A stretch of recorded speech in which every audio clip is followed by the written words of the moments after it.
দীর্ঘদিন ধরে বলিউড ইন্ডাস্ট্রি শাসন করেছেন তিনি। ১ নম্বর নায়িকার আসন ধরে রাখতে তাকে যথেষ্ট মাশুলও দিতে হয়েছে। সমালোচনা তাকে নিয়ে কম হয়নি। জীবনে একটি নির্দিষ্ট ছবিতে অভিনয় করা যে তার ঠিক হয়নি তা পরে স্বীকারও করে নেন তিনি।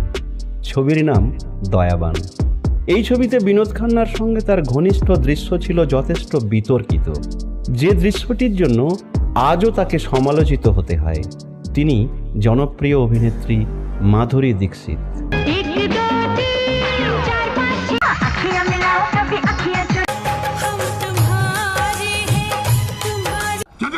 ये तो तुम भी जानते हो, सारा गांव भी जानता है।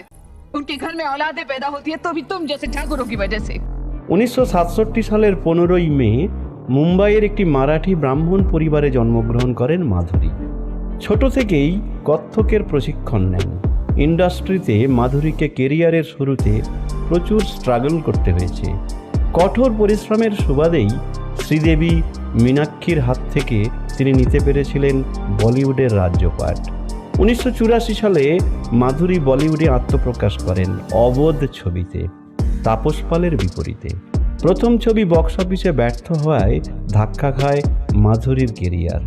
এরপর তিনি আওয়ারা বাপ, সাথী, হিফাজত, উত্তর দক্ষিণ সহ বেশ কিছু ছবিতে অভিনয় করেন, কিন্তু প্রত্যেকটি ব্যর্থ হয় বক্স অফিসে। এমনও পরিস্থিতি হয়েছিল মাধুরী মানব হত্যা নামে একটি বি গ্রেডের ছবিতেও কাজ করেন। বিপরীতে নায়ক ছিলেন শেখর সুমন। কয়েক বছর যাওয়ার পরে মাধুরী বুঝতে পারেন এভাবে চললে তিনি বেশি দূর এগোতে পারবেন না। তিনি ঠিক করেন এবার থেকে শুধু বড় ব্যানারে নামী তারকার বিপরীতেই অভিনয় করবেন। সে সময় তার কাছে দয়াবান ছবির অফার আসে। মাধুরী জানতেন ছবিতে সাহসী ঘনিষ্ঠ দৃশ্য আছে, কিন্তু তিনি রাজি হন শুধু একথা ভেবে যে বিনোদ খান্নার মতো তারকার সঙ্গে অভিনয় করলে তার কেরিয়ার এগোবে। কিন্তু এই ছবির চুম্বন ও শয্যা দৃশ্য নিয়ে চরম সমালোচনা হয়। বিতর্কের মুখে পড়েন মাধুরীও। এবার তিনি ঠিক করেন সাহসী দৃশ্য আছে এরকম ছবিতে অভিনয় করবেন না তিনি। কিন্তু এরপর তার কাছে বিধু বিনোদ চোপড়া পারিন্দা ছবিতে অভিনয়ের প্রস্তাব নিয়ে আসেন। এ ছবিতেও সাহসী ঘনিষ্ঠ দৃশ্য আছে জানতেন মাধুরী। চিত্রনাট্য তার খুব পছন্দ হয়, কিন্তু দ্বিধায় পড়েন অন্তরঙ্গ দৃশ্য নিয়ে। শেষ অবধি তার সামনে বিধু বিনোদ জুনিয়র শিল্পীদের নিয়ে ওই দৃশ্য অভিনয় করিয়ে দেখান। এরপর মাধুরী বুঝতে পারেন যে ঘনিষ্ঠ দৃশ্য হলেও তা কুরুচিকর বা দৃষ্টিকটু নয়।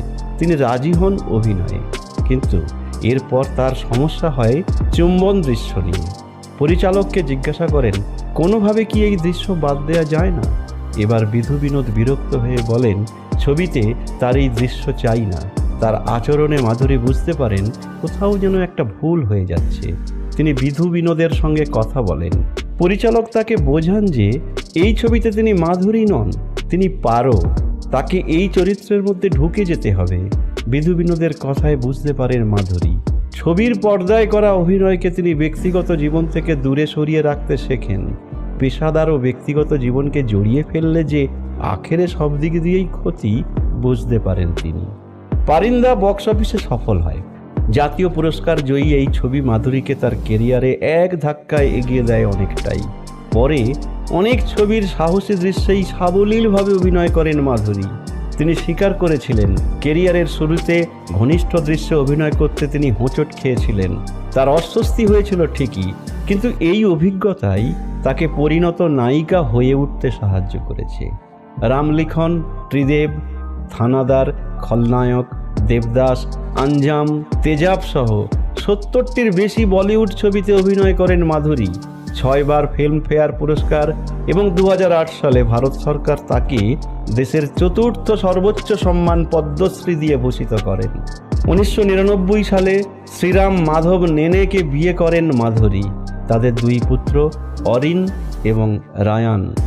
বলিউডে প্রতিষ্ঠা পাওয়ার জন্য তাকে যথেষ্ট লড়াই করতে হয়েছে বলে সম্প্রতি জানিয়েছেন মাধুরী। দয়াবান এবং প্রেম প্রতিজ্ঞা ছবিতে ঘনিষ্ঠ দৃশ্যে অভিনয় করতে গিয়ে যে তিনি অস্বস্তিতে পড়েছিলেন তাও স্বীকার করেন তিনি।